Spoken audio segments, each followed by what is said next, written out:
Natalie, who do you want to be with? Do I still love you? Hey, Natalie, you have to pick. Mike, do you want Natalie back?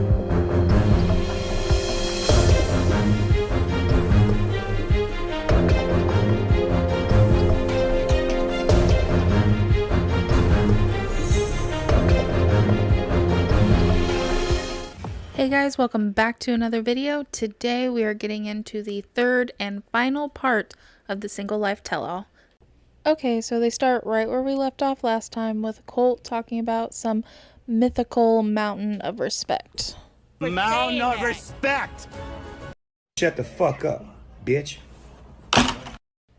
Okay, so basically we're in the middle of a classic Colt and Debbie fight, and there is a lot to unpack here, so just hang on and we're in for a ride, okay? Isn't he blaming me? He's blaming me. No. Okay, so Colt is just being very confusing. So on one hand, he's saying that he didn't have a mother, that she wasn't there for him. But then on the other hand, she did all these things for him. And, you know, like, so Debbie, of course, is defending herself and saying, you know, who fed you, who clothed you, who drove you to school every day. He never taught me how to drive. He didn't want me to learn how to drive. Nick is a whiny little baby. Buy your car and you didn't even drive it. But Mother, I don't want to grow up. So Tanya really starts coming to Debbie's defense. She's like, there wasn't a driver's ed course where you went to school. I was homeschooled by my mother.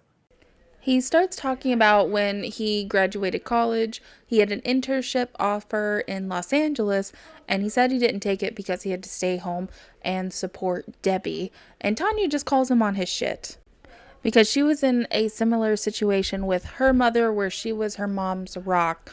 But when she was 18, 19 years old, she made the decision and she left. Also, I left the house. And she's saying that Colt could have done that too. That he can't solely put that on his mom. But then he says, oh, I'm not putting that on her. No, You're a I'm full not adult. putting it on her.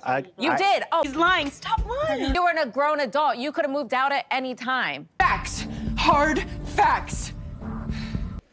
Also, I want y'all to remember how much Tanya is going to Debbie's defense. Just keep it in your head, okay? Anywho, so basically he's just saying anytime he talked about moving out, she would lay a guilt trip on him. And of course, Debbie's just like, that's bullshit. That's bull. Yeah, bull. That is such bull. Bullshit! Bullshit. Bullshit! That is one big pile of shit. Every aspect of your life, I ruined it. I up. Are you done? So Sean asks him, what does he want out of the relationship with his mother? And he says that he's always felt like his mom was more as a friend to him than a mother, which I don't know about y'all, but none of my friends come over and clean my house, drive me everywhere I want to go, do all my laundry, which, you know what? Like, now I'm gonna, like, if that's what friends do, like, cool. Guys, like, I'm looking at you. I know you're watching. You guys want to come over and do all my shit for me? Right, like, she bought me my first Playboy. You know, I had my first drink with her. It's just like, Oh, what? Okay, so the Playboy thing, a little weird, but at the same time, maybe she was just trying to, you know, let him know that sexual urges and desires is not wrong. And she's like, here you go, like, you do you, or whatever. It is a little weird, but I think I get where she was more than likely coming from. And the first drink, like, I know a lot of parents who have had, you know, first drinks with their kids. A lot of my friends did too. That's not particularly weird.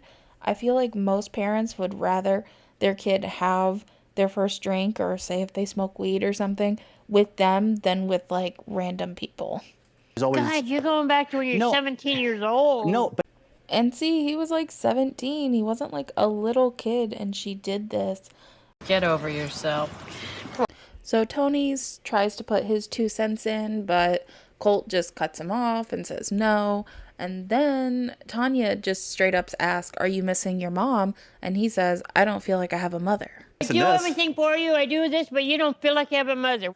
See, this is my point. He keeps going back and forth, and it's so confusing to me. Make it make sense. So, like, she does everything for you, but you don't have a mother? Turns out I hate my mother. So, Tiffany speaks up, and she says that with the way he was raised, he probably feels like he can't do anything on his own, but now it's time to step up. He's an adult. It's time to do the thing. Grow up.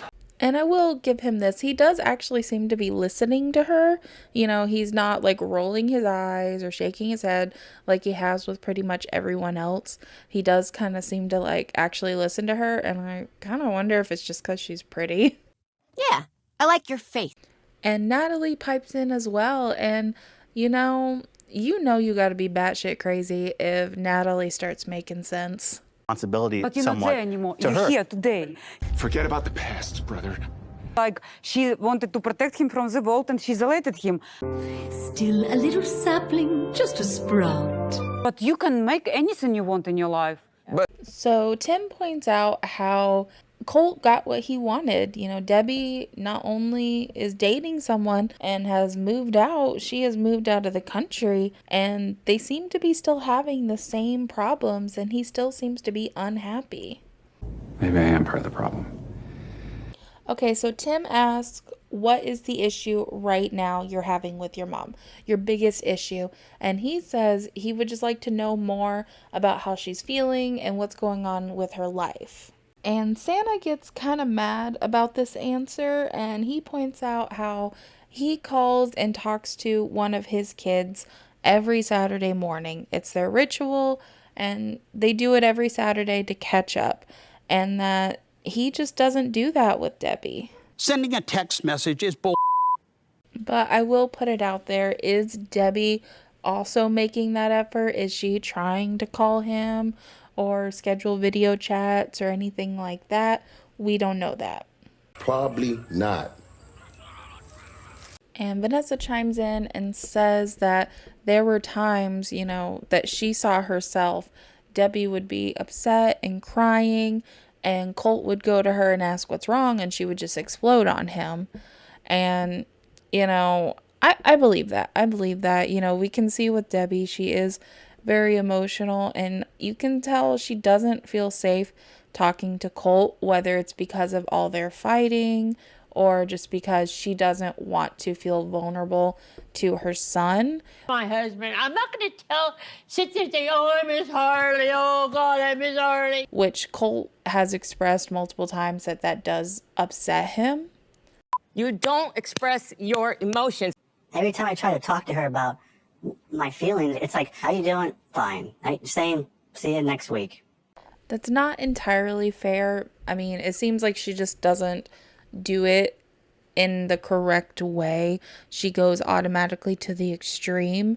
But it seems like you can see she expresses them with Tony. She seems to feel very safe with him, which is nice. You know, my honest opinion is I don't really think these two should talk unless it's with a therapist for right now, because every conversation ends in a fight about something. And Tony is just getting pissed. They ask his opinion on it, and he just says that he's an asshole, and he blames her for everything in his life. I think he blames her for everything, and I think he's a asshole. I don't intend on talking to him. I quit. I do. Why don't you just off? Oh. Seriously. Out. No, Leave. no. So Colt kind of starts like questioning Tony on why he loves his mom. And I don't know, Tony is saying she's sweet, she's caring. And he's like, well, don't just say, you know, bland things, you know, give me specifics. And he's like trying to drill him, which I find weird because it's like, you haven't really seemed to give a shit before, and now you're acting like you care. And then he just says something that is just real below the belt and just real shitty. It's so shitty. Stop talking about my dad, please. I'm tired of it. I don't even feel like you cared about him, honestly, but that's a whole other thing. Can't believe you said that. Disgusting. That is just so fucking uncalled for. And this is what one of the things that really bugs me about Colt is he just seems to be going out of his way to try and embarrass her or trash her and now hurt her. Like, especially on TV, which just makes it like even worse. Now, everyone on stage just seems really shocked that he said that. Like I said, it's disgusting to me. Like, I know you have your problems with your mom, and she definitely has her problems too. But, like, this isn't the place. Like, you're literally, all you're doing is trashing her. You're not trying to solve anything. And then he tries, I'm just trying to talk. No, you're not. You're there to trash her. That's all you're there for. And he's trying to say that, like, she does this over anything, that he's desensitized to it because she'll just flip out over anything he says, if he tries to question her on something or blah, blah, blah. But it's like, this wasn't a little thing that you said. This was something deeply hurtful. But that's up of you to say to your mama. And again, we don't know Debbie and Harley's relationship. We don't know what that was like. And I really am curious as to what Colt and Harley's relationship was like. It's okay. So they all take a break, and this will be the end of Colt and Vanessa's segment. So they are leaving. And it's really somber. You know, Tim goes up to Debbie and, you know, it tries to comfort her and everything. Thank you. There's no time machine. Okay, you did the best you could. Thank you. And then Tiffany decides to go up to Colt and just tells him that it's not worth it. You know, she had problems with her mom too, and his mom isn't going to be around forever, so he really needs to work on fixing this relationship. And then Colt talks about how he's worried that Tony controls Debbie and that he may not let Debbie talk to him after tonight. I am concerned that he controls my mother. Mm-hmm. Therefore, I think my mother's not going to like me and may never even talk to me after today. And it's like, you don't think any of your own actions would have anything to do with her maybe not wanting to talk to you? And then they are in the back little sitting room that they've been in, and Colt goes to Debbie to say goodbye, and he does give her a hug, but then he like says the opposite of everything he's been saying on stage. I love you, and I love you too. I don't blame you for anything, I promise. I don't blame you for the past. That's not what you said before. He just says opposite of everything that he said on stage. So it's like, what is it, Colt? Make up your fucking mind. Jesus, Striper, make a decision. You know, at least Debbie's been consistent in what she said. But really, these two just need heavy therapy. Neither one of them have started that process. They both need to do this. They need individual therapy and then family therapy just to start working things out. Like I said, either they shouldn't talk at all unless they're with their therapist for a while, or they should just have certain topics that are just off limits because it's gonna start a fight unless they're with their therapist. So they have someone there to like mediate, you know? Get some help. Okay, so they do have a somewhat nice goodbye. They hug. She hugs Vanessa. Vanessa says she's not trying to keep him from her. And they say they need to go up to Canada, or she can go to Reno to see them. And even Tony says, even though he says he wasn't going to talk to him, that they're going to talk. So hopefully that means there's hope for the future. And honestly, I just wish the best for them, because they're the you know, they do have some other family, but, you know, that's her only son and that's his only mom. And I really hope that they can work it out and have a good relationship. There's hoping for the best. So I want to go back to Josh and Natalie. Okay, so Sean is officially moving back to Natalie, and Natalie seems a little humbled by what happened last time. I think I'm ready to face the mess I created. So she actually says that she wants to hear what both Mike and Josh have to say. because she's figuring out that what she's thinking and what she's feeling isn't always what's actually happening.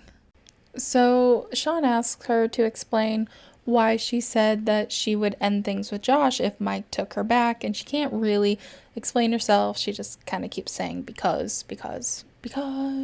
Took you back. Because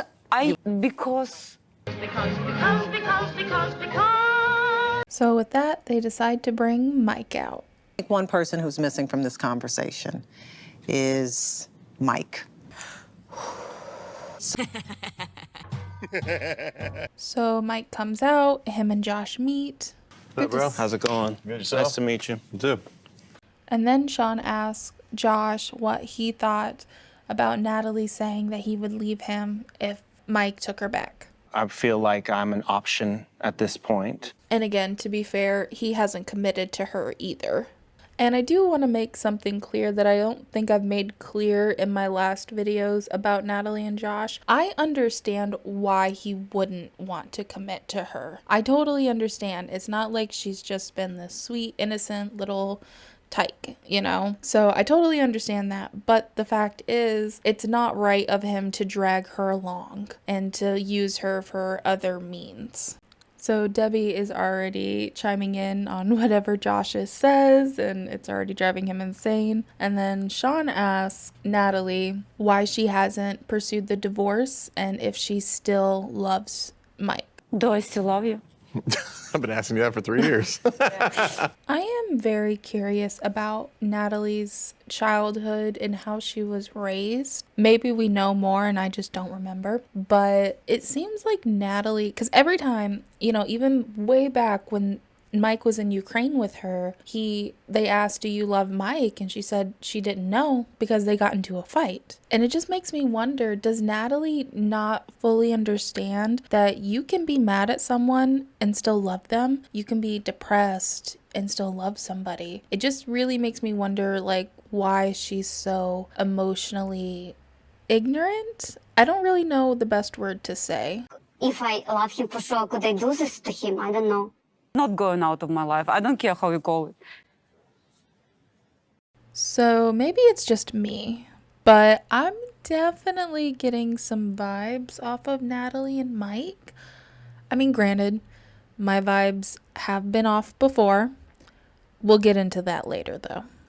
But I don't think Mike is really over Natalie, and you'll see in just a bit another reason why I don't think so. But I don't know. There's just something about those two that when I see them together, that for some reason I just want it to work out. But the rational part of my brain is like, Mike, run, no, go. But then, like, I don't know, the romance novel part of my brain is like, oh my God, yes. And Natalie continues to say that she will not divorce Mike. Mike is more than welcome to divorce her, but she's not going to be the one to initiate it. And then Sean asks Mike, does he want Natalie back? And he doesn't answer.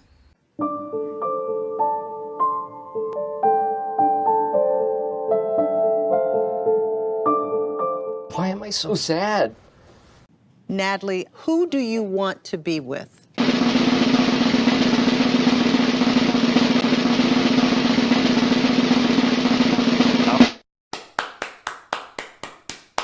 Okay, what just happened?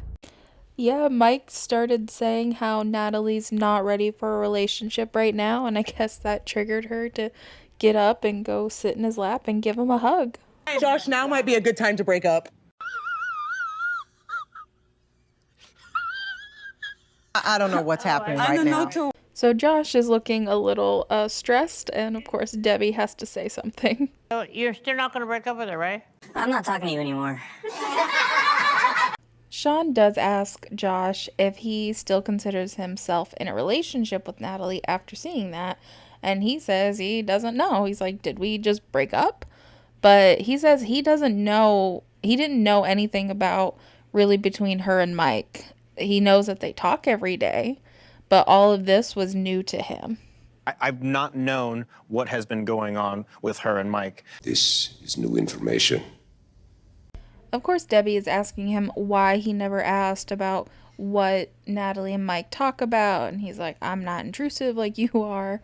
But really, if you think about it, him and his ex are really close. So to him, it's probably not that big a deal that she talks to her ex frequently, just because he does also. With that, they decide to bring Mike's mom out, and Natalie is stressed. Trish, welcome. Yep. Fee, fi, fo, thump. You must be crazy because she's whacked. Yep. Trish gets out there and she just rips Natalie a new one. Like, oh my God. I don't know how you can even call yourself a wife. And that was it. It wasn't about you loved Michael, because you don't. And you're not going to love this man any more than you did him. Yikes. So, Trish still thinks that Natalie just got with Mike to come over here, to get the green card. And I will say, I am just kind of tired of that argument from a lot of people. There are a lot of other countries in America, a lot of other developed countries that you could be successful in. So, I'm just tired of that argument. Don't get me wrong, there have been a few examples that I've been also like, pretty sure that's why they did it. Looking at you, Muhammad. I will say Natalie's taking it like a champ, She says that she won't disrespect her. Unfortunately or fortunately, you are my mom-in-law and I will not disrespect you. So Sean asks Trish if she thinks that Mike is over Natalie, and she says she thinks that he's about 3/4 of the way. I think it's a little less than that, but that's just my opinion. So Sean then asks her why hasn't Mike then started the divorce proceedings, because he has had the option for a while, and Trish said she won't say the reason on camera, so that pretty much confirms to me that it was for immigration reasons. He didn't want her to get kicked out of the country. But the time has come and he is working on it. So she's confirmed that he's working on it. I don't know if that means he's actually started the proceedings or if he's just looking for a lawyer. So she's confirmed it. He hasn't confirmed it, though. They asked Josh about the situation and what he wants to do with Natalie, and he just says he needs to go home and stop having nightmares about Debbie, and then just think about what his next steps are, because she clearly doesn't know what she wants. But Mike does say he doesn't want a relationship with her right now. I don't want Natalie back right now, no. And that's the end of their segment. Sean wishes Mike luck on finding love if him and Natalie don't work out.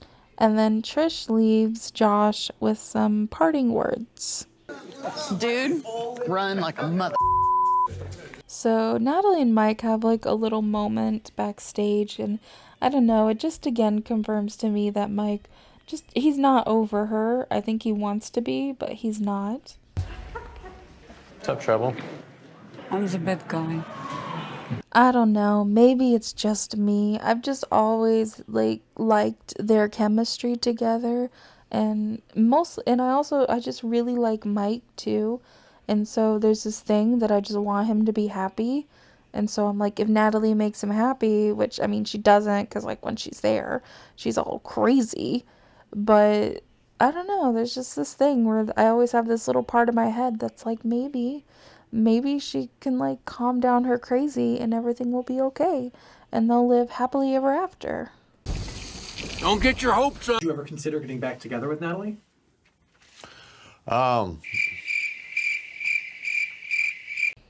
Okay, so I'm gonna leave you guys with that. I am going to make this video into a two-parter, so I'm turning part 3 into 2 parts, and hopefully I should be back next week with part 2 of part 3.